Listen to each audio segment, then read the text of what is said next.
마태복음 15장 29절에서 31절까지 말씀,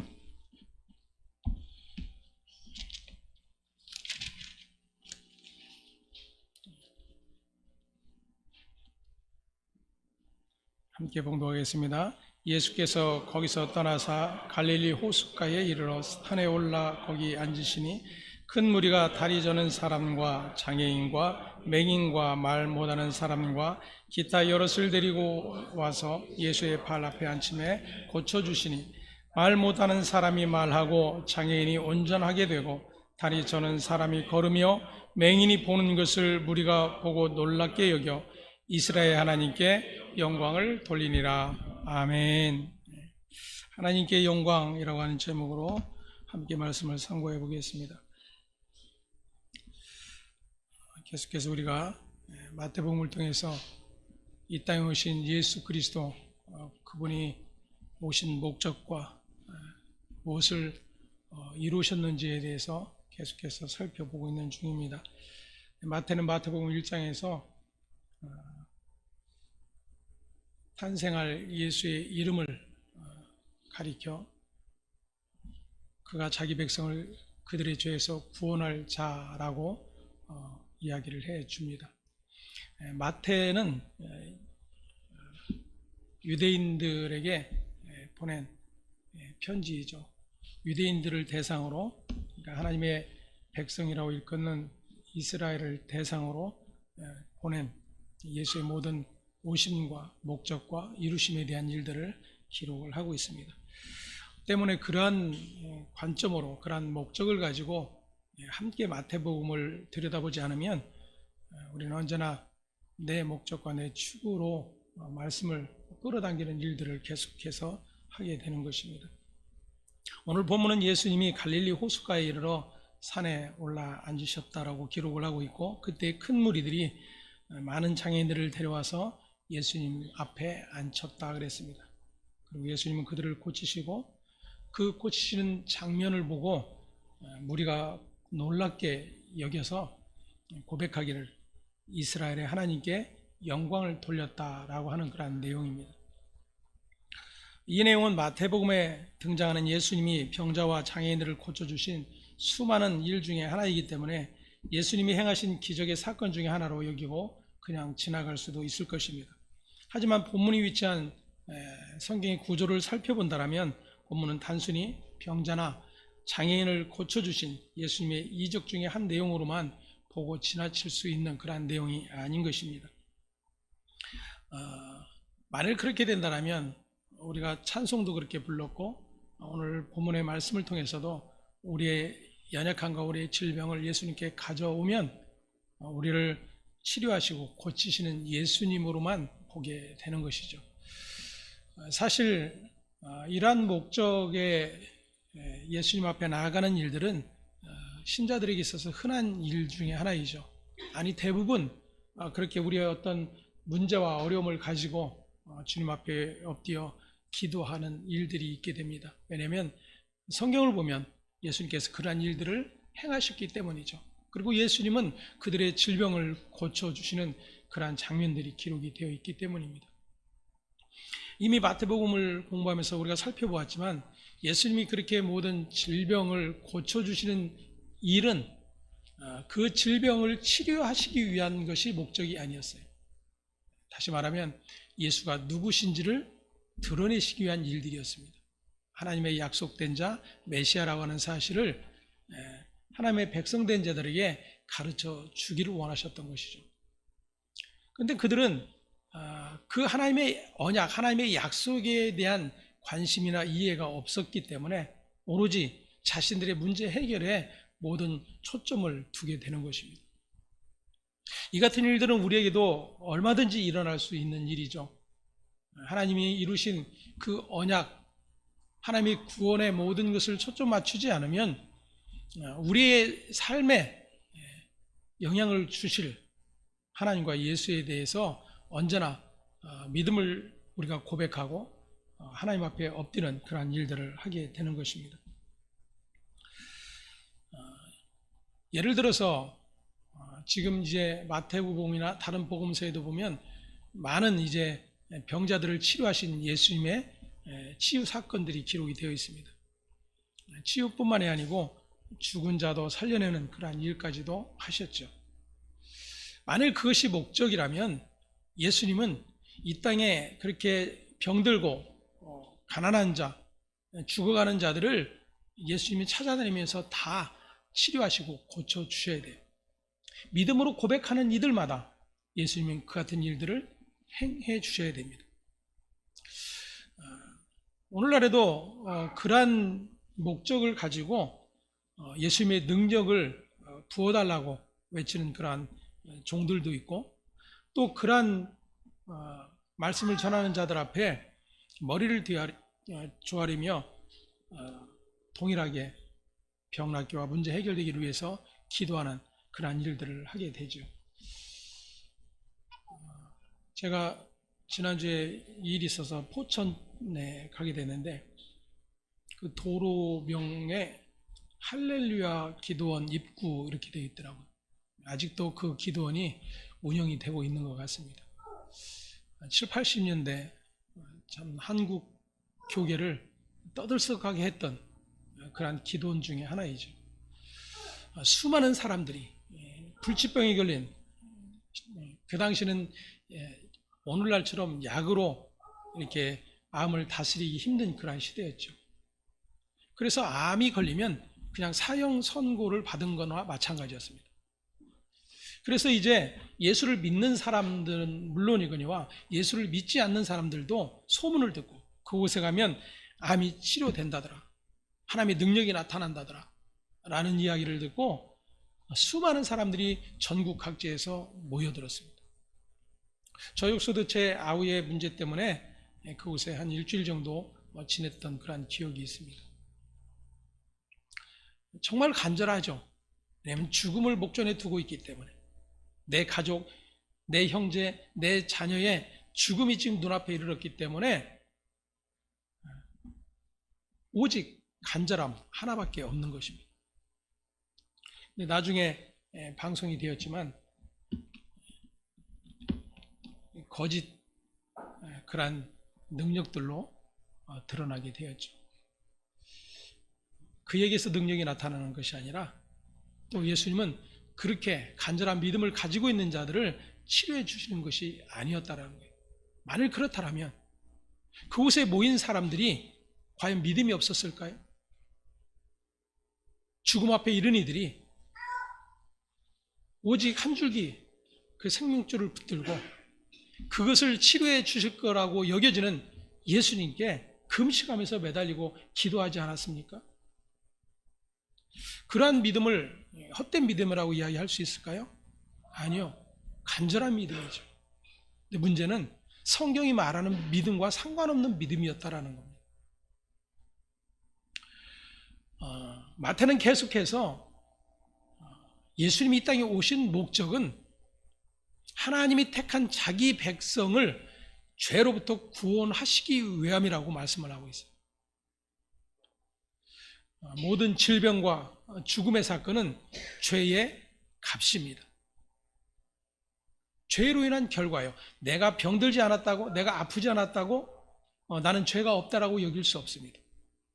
성경 모두가 동일하게 죄인이라고 선언하고 있기 때문이죠. 흔히 우리가 하는 말로 암에 걸리면 고통하다가 외치는 외마디가 내가 무슨 잘못을 그렇게 많이 해서 이런 탄식을 한다고들 그래요. 사람들도 저 사람은 무슨 죄가 있었을까요? 이렇게 생각을 하기도 하죠. 그렇다면 건강한 나는 죄가 없느냐 그겁니다. 성경이 말하는 그렇게 죄와 사망의 자리가 무엇인지를 알 때에 예수님이 이 땅에 오신 목적이 어디에 있는지를 분명하게 깨달아 알 수가 있는 것입니다. 예수님이 수많은 병자들을 고쳐주셨어요. 여러분들도 아시다시피 나사로라고 하는 그러한 예수님이 사랑하는 자를 죽은 지 사흘 만에 무덤에서 살아나게 하셨습니다. 그들이 지금도 살아서 간증하고 있을까요? 아니, 우리가 수많은 간증들을 듣게 되는데 예수님이 이렇게 나의 병을 고쳐주셨고 나의 문제를 해결해 주셨다라고 간증하는 그런 많은 분들이 있었어요. 그분들이 영원히 살 수 있을까요? 아니, 그분들은 다시는 병에 걸리지 않을까요? 예수님이 치료하신다라고 하는 것은 우리의 믿음을 요구하고 계신 것이 아니에요. 예수가 누구신지를 드러내시는 것입니다.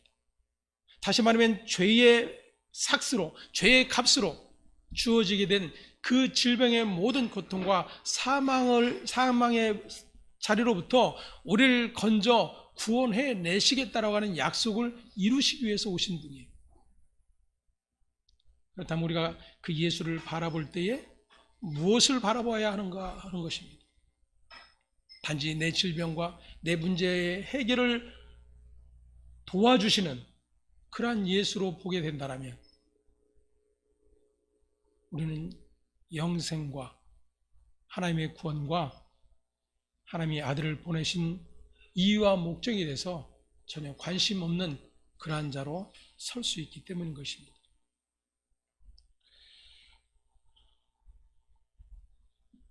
육신이 멀쩡하고 질병도 없이 건강한데 우리는 병자이고 소경이고 장애인이라고 여길 수 있어야 한다는 것입니다. 내가 질병에 걸리지 않았어도, 내가 지금 당장 죽을 그런 일에 처하지 않았어도 나는 하나님께서 아담에게 말씀하셨던 반드시 죽으리라고 선언하셨던 그 선언 앞에 있는 자라고 하는 사실을 기억해야 한다는 거예요. 그렇다면 저와 여러분의 관심이 어디에 있어야 되겠습니까? 단지 지금 내가 사는 동안에 잠깐 병에서 놓이고 건강해지고 그래서 문제의 해결이 되는 그러한 일들이 전부일까요? 아니, 지금 그렇게 문제가 해결되었다고 해서 앞으로 내가 살아가는 날들 속에 문제가 생기지 않을까요? 우리 정 집사님 지금 허리 때문에 너무 힘들어 하십니다. 두려워 수술도 지금 못하고 계세요. 근데 한번 수술을 하셨었어요.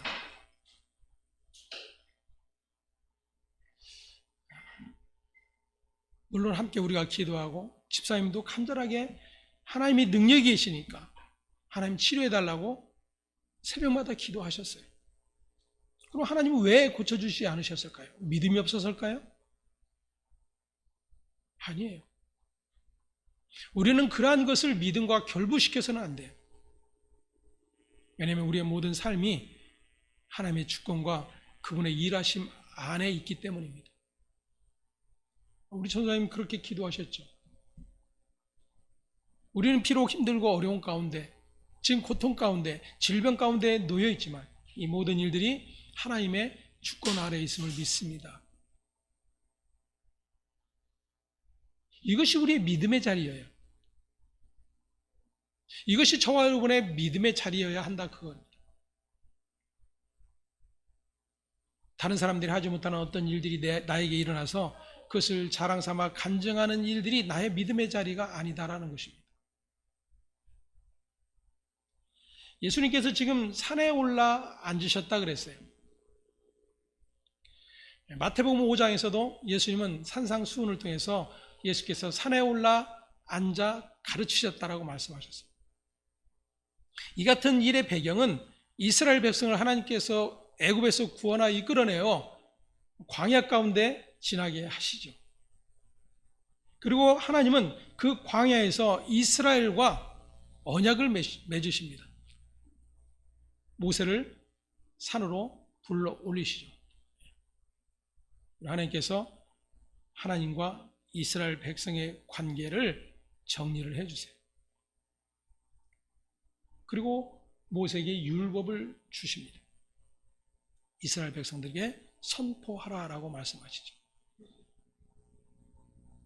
지금 마태는 그 유대인들의 신앙적 배경, 하나님께서 이스라엘 백성들을 구원해내시고 자기 백성 삼으시고 하나님과 자기 백성의 관계가 어떤 관계인지를 말씀을 통해서 가르쳐 주셨던 그 장면을 지금 오버랩 시키고 있는 거예요. 마태복음 5장도 마찬가지고 지금 15장에서도 예수께서 산에 올라 앉으시니 많은 무리가 예수께 나왔다 그랬습니다. 하나님께서 모세에게 율법을 주셨을 때 이스라엘 백성들은 어떤 자리에 있었는지를 우리는 압니다. 모세가 더디 내려옴을 인해서 자기들끼리 우리가 섬길, 우리를 구원할 하나님을 만들자 그랬어요. 자신들이 만들재요, 하나님을. 그리고 금붙이를 다 모아 녹여 금송아지를 만들었습니다. 그리고 이것이 우리의 하나님이다, 우리를 인도할 신이다 그러면서 온종일 기뻐 뛰며 찬양하며 예배했어요. 누구에게? 자신들이 만들어 놓은 신 앞에, 자신들이 하나님이라고 여겨놓은 그 하나님 앞에서 기뻐 찬양하며 뛰놀았더라 그거예요.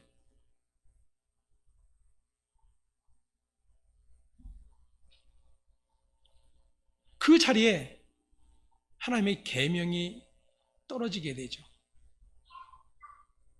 심판이에요.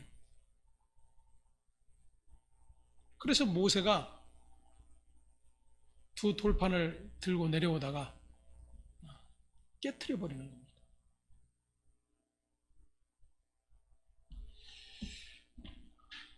하나님 앞에서 하나님의 뜻을 알지 못하면 우리는 하나님을 우상의 자리에 올려놓고 섬기는 일들을 하게 됩니다. 내가 만든 하나님, 내가 만든 예수, 내가 믿는 하나님, 내가 믿는 예수. 그런데 내가 만들고 내가 믿는 하나님과 예수는 어떤 일을 해주냐면 내가 원하는 일들을 해주는 하나님과 예수예요.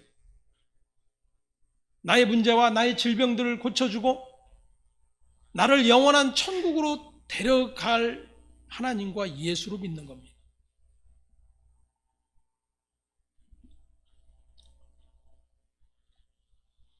그러면 하나님이 하나님의 백성에게 하시는 말씀은 어떤 거냐?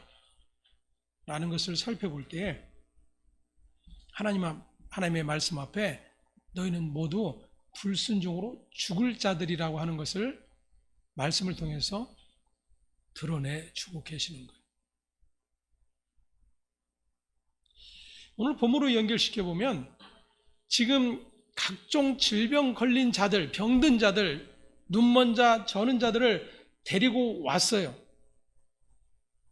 예수님이 고쳐주셨어요.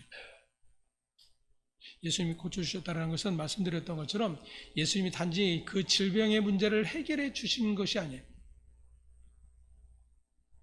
그들의 사망과 죄의 고통의 자리에서 건져내시는 구원주 하나님이신 것을 드러내주고 계시는 것입니다.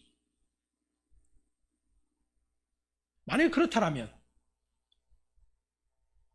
오늘 저와 여러분은 건강한 자인가 하는 것입니다.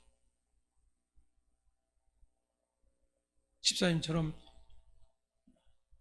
지금 너무나도 힘든 상태, 아이고 불쌍해, 하나님 빨리 고쳐주시면 좋을 텐데,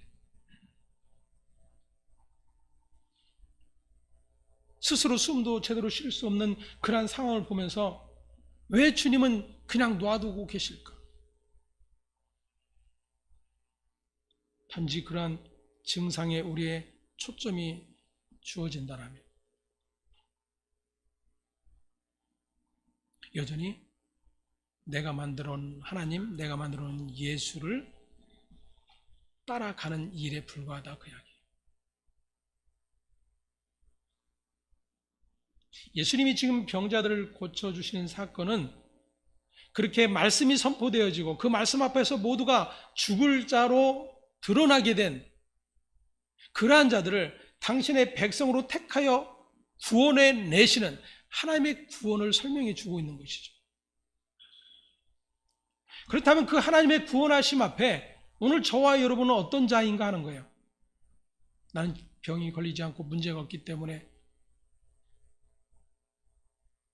그렇게 고통하는 자보다 더 나은 자인가요? 아니면 더 믿음이 있는 자일까요?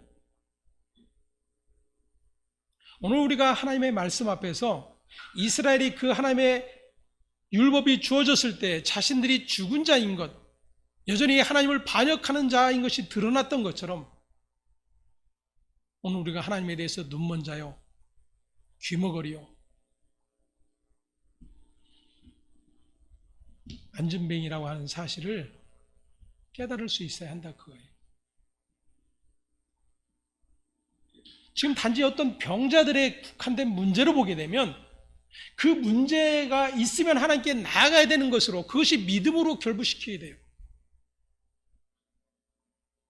하지만 내가 하나님 앞에 그런 존재라고 한다라면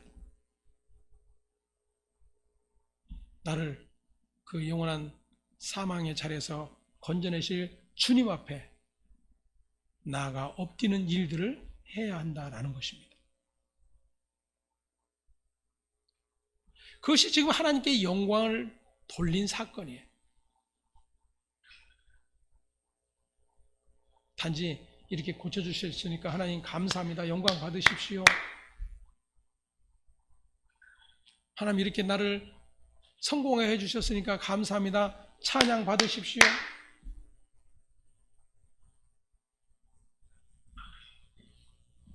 이렇게 수많은 사람 중에서 1등 되게 하셨으니 감사합니다. 오 하나님 찬양합니다. 몇 번 제가 말씀을 드렸지만 하나님께 영광이라고 우리가 그렇게 고백하지만 그것은 하나님에게는 아무런 영향이 없는 일들이에요. 하나님이 우리가 세상 사람들보다 건강하고 잘되고 성공하고 그러한 일로 인해서 기뻐하실까요? 예, 우리는 그렇게 믿잖아요. 그냥 하나님의 자녀된 우리가 그렇게 돼야 된다라고, 그게 하나님께 영광을 돌리는 일이라고 생각하잖아요.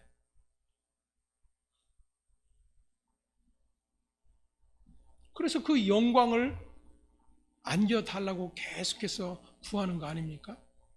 내 자식을 위해서, 내 사업을 위해서, 주를 위해 살겠으니.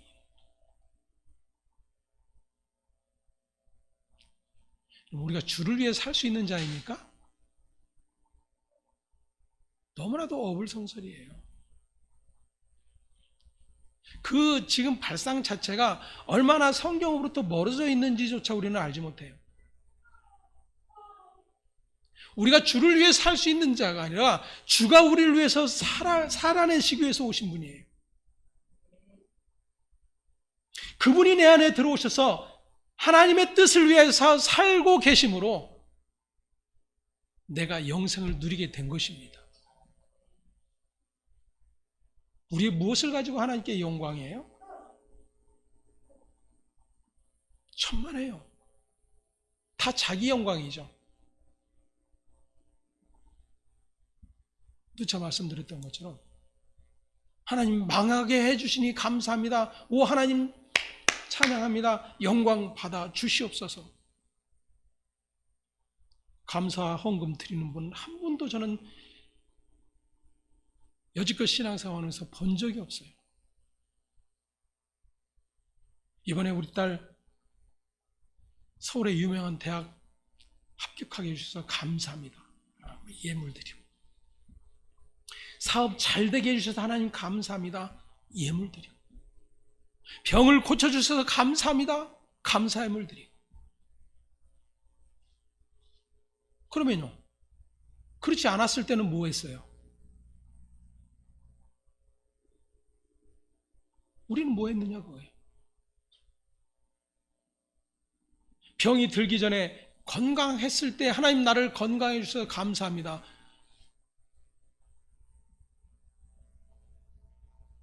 아니요. 우리는 모든 조건이 나에게 있어요. 나의 영광에 있는 자들입니다. 근데 그것이 죄인 것을 몰라요.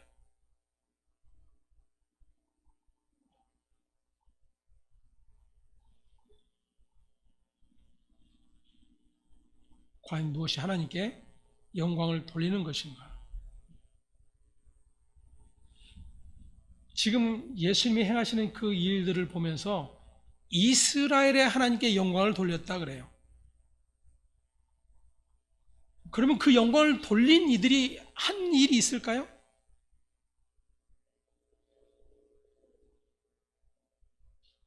그 구원의 일을 지켜본 자들, 그들이 이스라엘의 하나님께 영광을 돌렸다라고 기록을 하고 있습니다. 자신들이 무엇을 행해서가 아니에요. 자신들에게 무슨 일이 일어나서가 아니에요.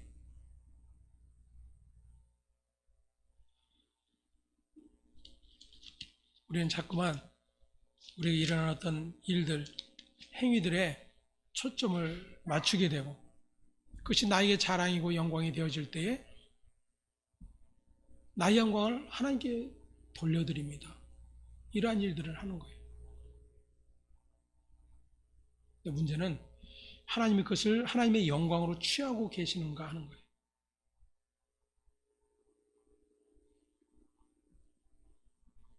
본문은 마태복음의 흐름을 따라서 이해를 해야 합니다. 먼저 14장에 보면 오병이어의 사건이 등장을 했죠. 그리고 15장에서도 오병이어 사건과 거의 동일한, 이제 다음 주에 살펴보겠지만 칠병이어의 사건이 등장을 합니다. 마태는 거의 같은 기적의 사건을 다시 반복해서 기록을 하고 있습니다. 거의 같은 기적의 사건이기 때문에 같은 의미로 해석된다면 반복해서 기록할 이유가 없을 것입니다. 오병이의 사건은 볼품없는 조건을 가지고 오신 예수님이 세상을 배부르게 하는 생명의 떡으로 오신 분임을 드러내셨습니다. 그 떡을 제자들을 통해서 나누어 주시는 새로운 시대가 열리는 것을 그 과정을 통해서 보여주고 계신 것이었죠. 또한 물에 빠진 베드로를 건지심으로 새로운 시대는 유대인들처럼 율법을 실천하여 자신을 구원에 이르게 하는 것이 아니라 생명이신 예수님, 그분이 자기 백성과 함께 하시며 그 백성들을 죽음에서 건져주시는 분이신 것을 드러내 주셨던 것입니다.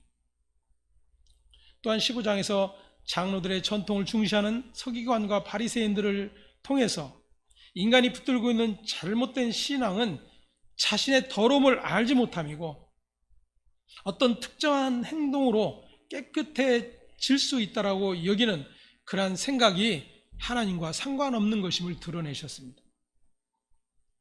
그리고 이방 여인을 통해서 참된 믿음이 무엇인지를 가르쳐 주셨죠. 자신을 개로 취급받아도 괜찮고 떨어지는 부스러기라 할지라도 주님으로부터 떨어지는 은혜를 구하는 마음, 그것이 믿음이 하는 일인 것을 가르쳐 주셨던 것입니다. 하나님은 그러한 믿음의 사람을 참된 이스라엘로 드러내고 계신 거예요. 혈통적 이스라엘이 아니라 아브라함의 자손이기 때문이 아니라 자신들이 율법을 받았기 때문이 아니라 자신들이 하나님을 믿고 경배하기 때문이 아니라 하나님이 주신 믿음이 무엇을 보게 하고 무엇을 믿게 하는지를 계속해서 성경이 드러내주고 있는 것입니다. 이러한 흐름 속에 오늘 장애인을 고치신 사건이 등장하는 것을 보면 본문은 이방 여인의 그 믿음이 인간이 고침받을 수 있는 참된 믿음이라고 하는 것을 드러내주고 계신 것입니다. 그 믿음은 어떤 믿음이었어요? 예수님 앞에 나가기만 하면 나의 질병이 치료될 것이라고 믿는 믿음이 아니었어요.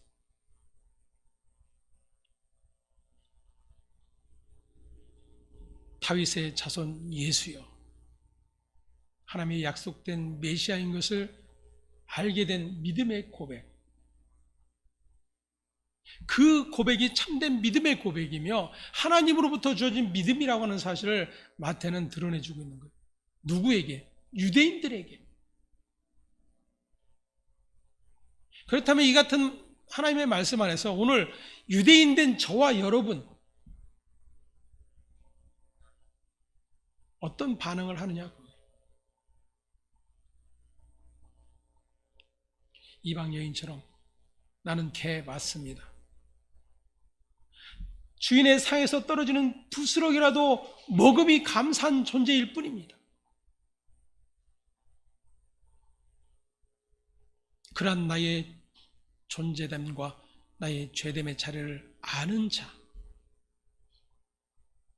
그리고 그 결국이 영원한 사망임을 아는 자, 그래서 예수만이 나의 유일한 구원자임을 알게 된 자, 그가 믿음의 자리에 있는 자예요.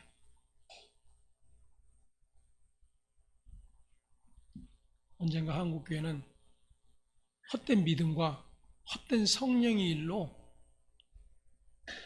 사단의 속임에 빠져들었습니다.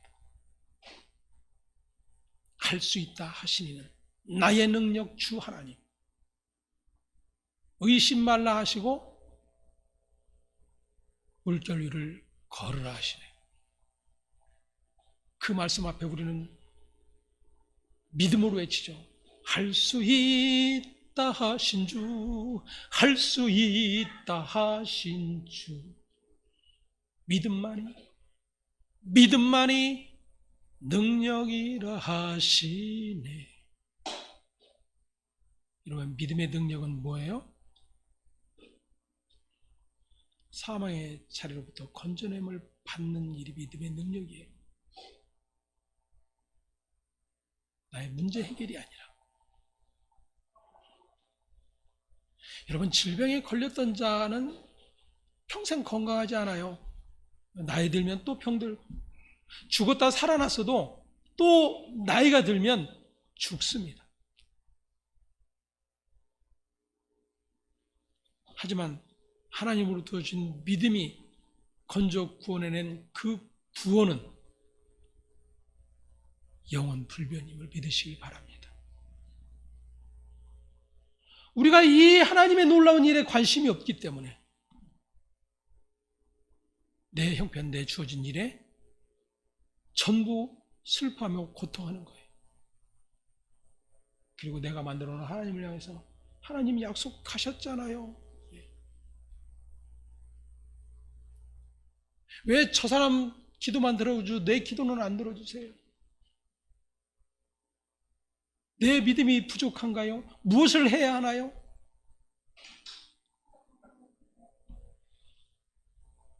그것은 자신들이 만들어 놓고 섬기는 모든 이방 신 앞에 구하는 일들일 뿐인 것입니다.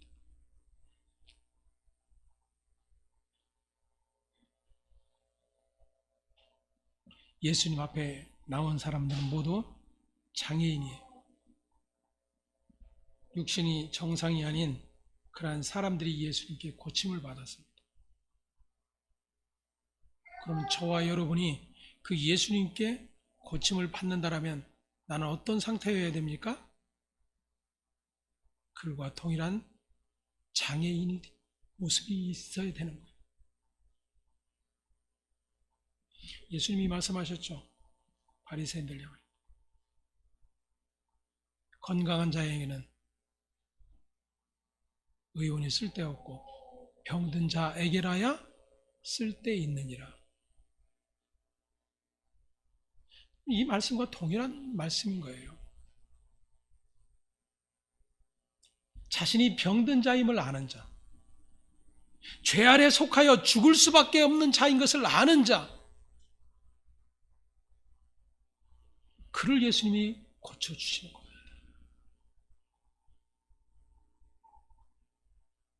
그러니까 저와 여러분은 일평생 감사하며 살아도 부족한 자들이에요. 한번 고침받고 또 병들고 죽었다 살아났다가 다시 죽고 하는 일이 아닌 영원한 하늘 생명을 부여받은 자들이기 때문에 그렇습니다. 우리가 이것을 믿음 밖에 두고 우리의 관심 밖에 두고 우리의 신앙 저편에 두기 때문에 하나님을 향한 하나님의 아들을 통해서 이루어놓으신 구원에 대한 감사가 없는 거예요.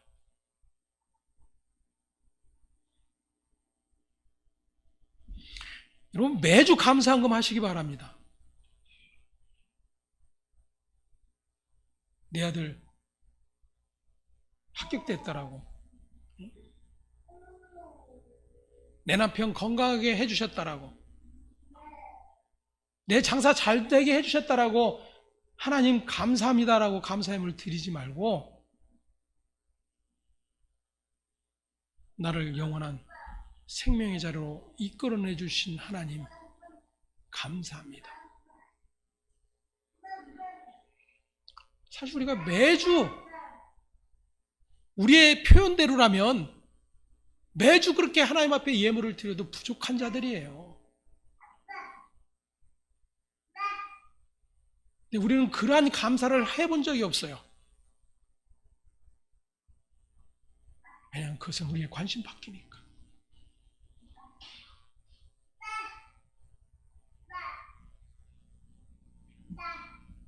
그리고 온통 나에게 관계된 일들만 가지고 하나님 감사합니다, 하나님 영광 받으세요, 이 같은 일들을 할 뿐인 것입니다. 영광은 인간이 무엇인가를 행함으로써 하나님께로 돌아가는 것이 아닙니다. 선행을 해서 칭찬을 받으면 그것이 하나님께 영광이 될 것으로 생각을 하기도 합니다. 선행으로 칭찬받는 사람은 신자가 아니어도 많지요.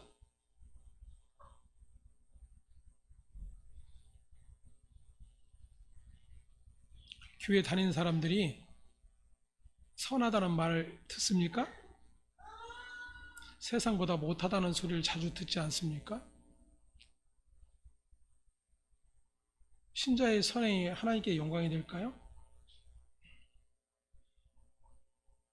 여호와 이름을 망령 때 일컫는 일이 될까요? 내가 행동거지 잘하면 내 아버지가 영광을 받으실까요? 여러분, 이 엄청난 착각을 우리가 버려야 돼요. 예수가 이 땅에 오셨어요. 하나님이신 그분이 이 땅에 오셨습니다. 창조주이신 그분이 인간의 죄를 대신해 십자가에 달려 죽으시겠다고 오셨어요. 하나님은 아들을 그렇게 보내셨어요.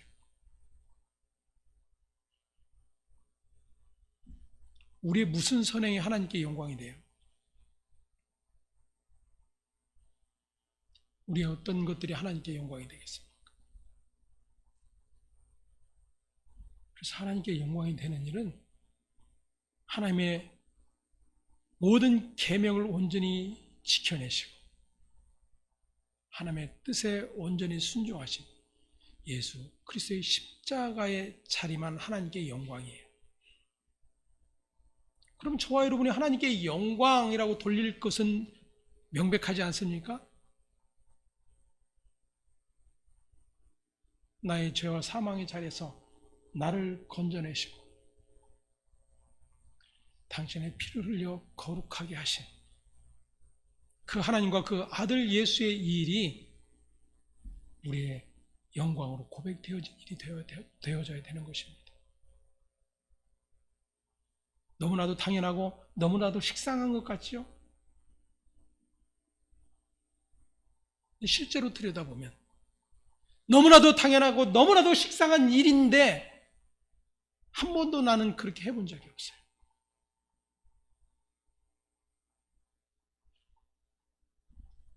그리고 예수 잘 믿는다라고 하나님 영광 받으시라고 예배 때마다 박수치고 손뼉치며 찬양하고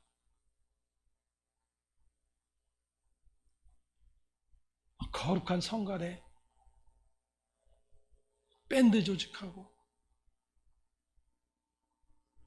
하나님이 거기에 관심이 있을 것이라고 자꾸만 생각하는 거죠.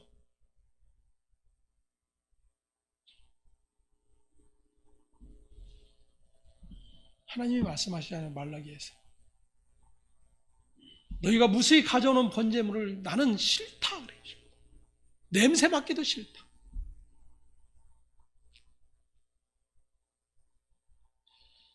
왜냐하면 하나님의 관심이 없는 일에 모든 열심을 가지고 그것을 하나님의 일이라고 착각하고 있기 때문이에요.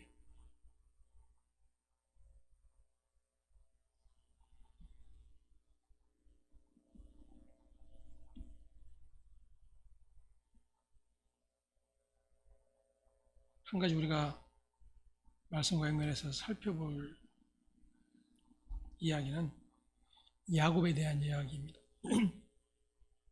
야곱은 천사와 씨름하다가 절름발이, 즉 장애인이 된 사람입니다. 야곱이란 이름은 천사에 의해 절름발이가 된 후에, 장애인이 된 후에 이름이 바뀌어졌어요. 무엇으로? 이스라엘로. 이스라엘.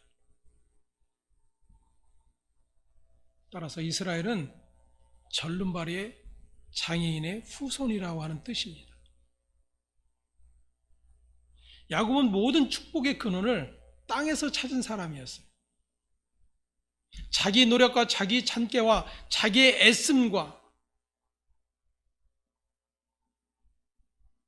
세상 물정을 파악하는 그러한 모든 지혜를 가지고 자신의 복을 만들어낸 사람입니다. 그래서 그 복을 이제는 소유했다라고 여기고 자랑스럽게 고향으로 돌아가던 중이었어요.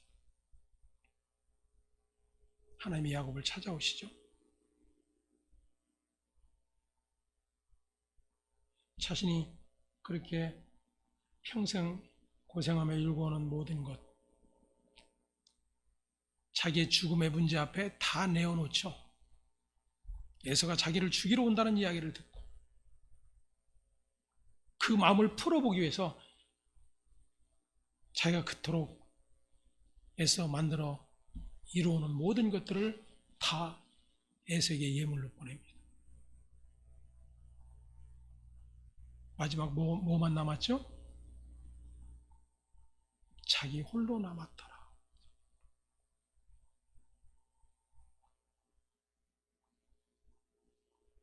그 홀로 된 야곱을 하나님이 찾아오셔서 그를 절름발이로 만들어 놓으세요.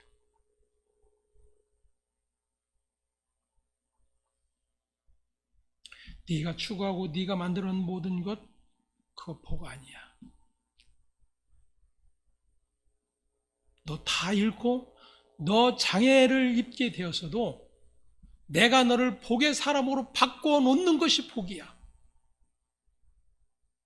하나님이 이것을 가르쳐 주셨어요.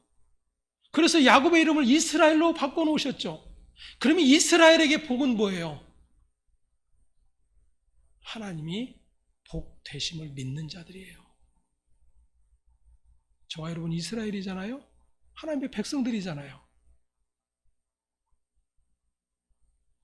세상과 견주어 다른 사람과 견주어 나의 어떠함이 더 나은 것을 복이라고 여기는 우리의 모든 가치와 생각 속에 하나님 찾아오세요.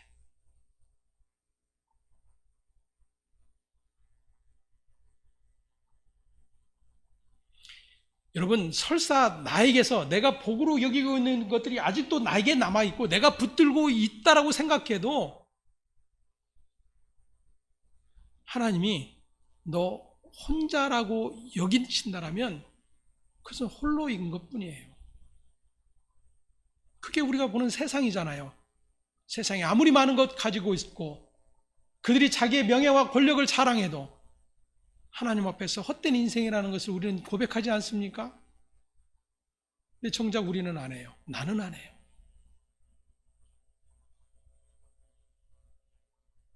아직도 나에게 있으니까. 건강도 있고 재물도 있고 시간도 있고 무언가 할 수 있는 여력이 있으니까. 하나님이 보실 때는 뭐라고요? 장애인일 뿐이에요.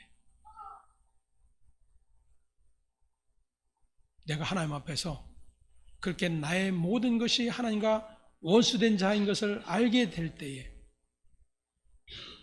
하나님이 모든 것 다 빼앗고 나를 장애인 만들어 놓으셔도 그것이 복인 것을 고백하게 되는 것입니다.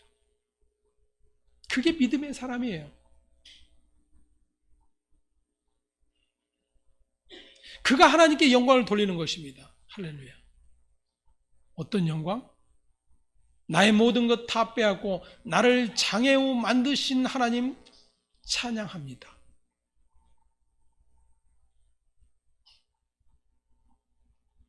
그렇다고 내려가시면서 다리 헛디뎌서 다리 부러뜨리라는 얘기 아니에요.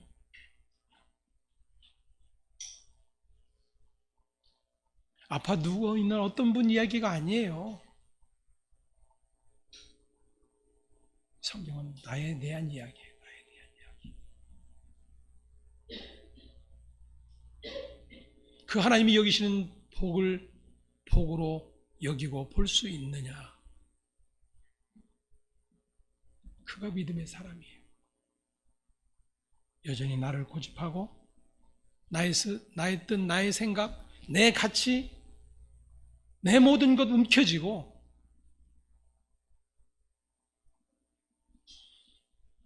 이것만은 내가 꼭 붙들 거예요. 이거 놓으면 나 죽어요. 믿음의 사람은요, 죽어야 사는 자입니다.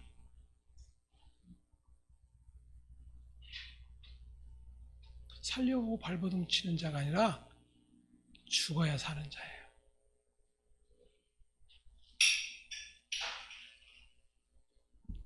그래서 주님은 그 죽음의 자리에 서신 것입니다. 그것이 하나님의 영광이었어요.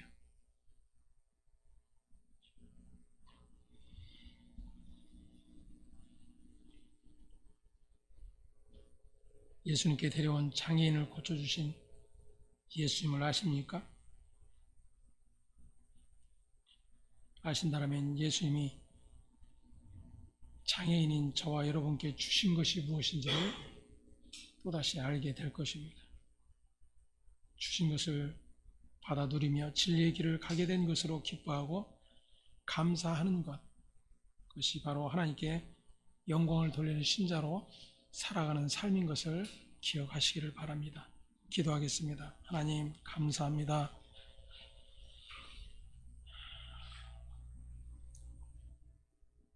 우리는 하나님께 영광이 무엇인지조차 너무나도 왜곡되게 듣고 배우며 나의 영광을 하나님의 영광으로 견주어 자랑하는 일만 가득하였고 그것을 소망하였고 내가 그 자리에 있지 않음 때문에 슬퍼했던 그런 우리의 모습들을 다시금 들여다보게 됩니다. 주님 십자가에 지셨고 하나님을 증명하라는 이야기에 당신을 드러내지도 않으셨고 비웃고 조롱하는 이들을 향하여 그들이 알지 못함을 인함인 것을 긍휼히 여기셨던 주님을 보게 됩니다. 야곱을 찾아오셔서 자기의 영광이라고 생각하는 모든 것들을 걷어내시고 세상에서 가장 불쌍한 자, 연약한 자, 하지만 그를 하나님의 백성이라고 이름 바꿔주신 그 은혜의 자리가 얼마나 놀라운 복인지를 오늘도 우리의 믿음 안에서 깨달아 알게 하시고 고백하게 하시고 찬송하는 자로 살아갈 수 있도록 하나님 오늘도 성령을 통해서 붙드시고 이끌어 주시옵소서. 감사와 찬송이 오직 아버지께 있음을 고백하며 우리의 주 되신 예수 그리스도의 이름으로 기도합니다.